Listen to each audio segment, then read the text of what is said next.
particular when speaking about divinity or ownership or mastery, something large, something powerful, to describe it in the plural, even when speaking of a singular object, even of a singular human being who's an owner or a master or a lord or a king, they can be described like that in some cases. So in and of itself, the fact that Elohim, plural, is used to speak of God does not prove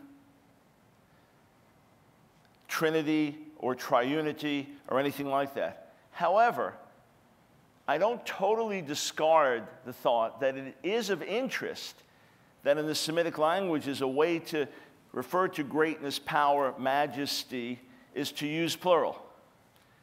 In other words, it certainly lends itself to the concept of complex unity. In and of itself, no, it does not speak of it or point to it. However, it is in harmony with that concept, and it just is of interest to me that that's how the Semitic languages could express themselves. In other words, it would not be a totally foreign thought to speak of this great one as complex in his unity when a plural noun is used, a compound plural, to describe him. So again, Elohim does not prove Trinity, triunity, complex unity. However, it is very much in harmony with the concept, and the Semitic way of expression is in harmony with the concept.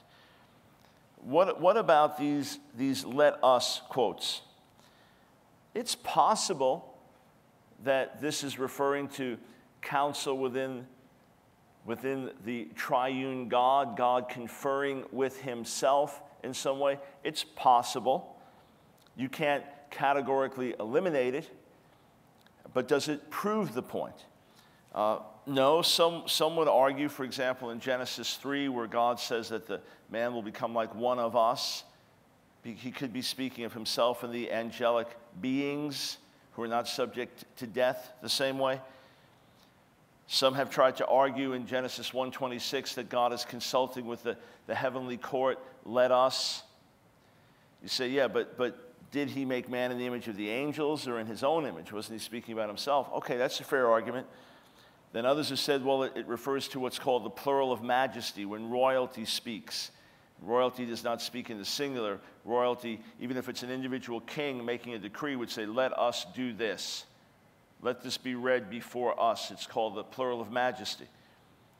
Others have referred to the plural of deliberation. The roughest equivalent would be in English if someone would say to himself, all right, let's do it. Even though it's just you speaking to yourself, the plural of deliberation.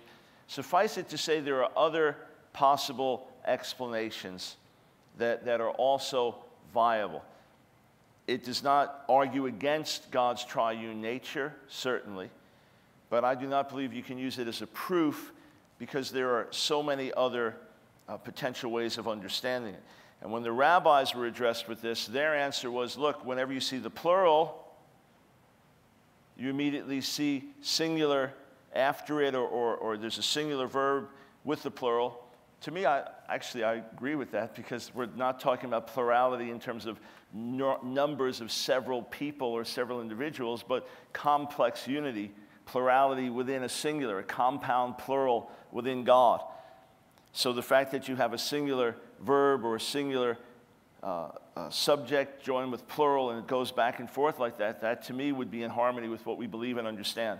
But that's not a battle that we need to fight because we have such clear evidence in so many other ways. So I've never used Genesis 1:26 to try to prove God's triunity, recognizing that there are other valid Hebrew grammatical explanations. What about how the later rabbis dealt with this issue of God's nearness? The Bible, we know, is filled with what's called anthropomorphic language, speaking of God in human terms. God's hand, God's eye. Technically, there are two different words. There are anthropopathisms, which are terms speaking of God in human emotional terms. So language like that would be the anger of God, the jealousy of God. And then there's anthropomorphic language speaking of God in bodily human terms like the hand of God. but normally it's just referred to, it's all grouped together as anthropomorphic language. Now, some people read these words and they read the hand of God, and they think of his hand and his outstretched arm, just the way you'd think of human hand, human arm. We're created in his image, that he has some form like that. When there were their visions of him, there's some bodily form. So when it says he stretched out his arm, I mean, he literally stretched out his arm. Others would say, no, I mean, are you kidding me? This is just language to convey something, but the only way it can be conveyed is in human terms, because that's the only realm of understanding that we have. And sometimes translators that would be more philosophical or more spiritual in their orientation would have a little problem with that. Sometimes in the Septuagint, in the Jewish Greek translation, some of this anthropomorphic language would at times be adjusted so that it would sound less literal, less crass, less potentially misunderstood. The Aramaic Targums, the Aramaic translations and paraphrases that began to come into existence shortly before the time of Yeshua, however many years or decades, or in certain places centuries, this is debated, and then they became fixed later on. These were originally oral traditions, oral paraphrases that in places where Hebrew was not understood as well anymore and Aramaic was the spoken language. So it would be, for example, if I'm reading from Genesis 1 in Hebrew and you understand English, so first it's quoted in Hebrew, Breshit bara Elohim et hashamayim ve'et haaretz, and then I would then translate it into English or read from an English version. So in ancient synagogues, places where Hebrew was not known as well by the masses, these Aramaic translations, some cases paraphrases, expansions, began to come into play, and then they became fixed in their form and ultimately written down, called the Targums, as you have in your glossary.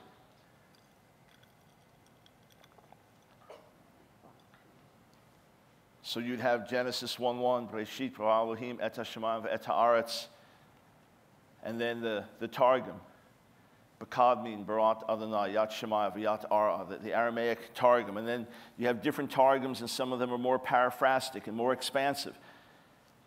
Some of them make some of the biblical heroes into disciples of the rabbis. In other words, they're living according to the later Jewish traditions. It gets projected back into it.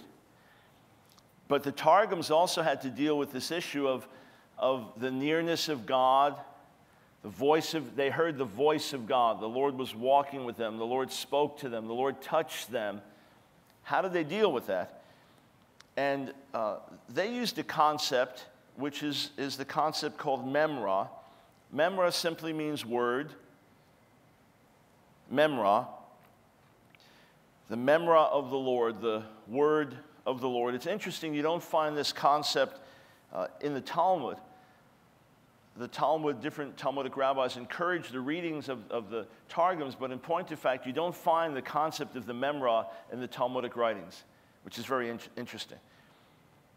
On the one hand, you could say that this is just an example of circumlocution. In other words, an expanded way of saying something, an explanatory way of saying something. And the memra is not meant to be looked at as a distinct entity in and of itself. But in point of fact, reading these words, it conveys a certain understanding, and an understanding that works very well as a bridge to understand some new covenant concepts.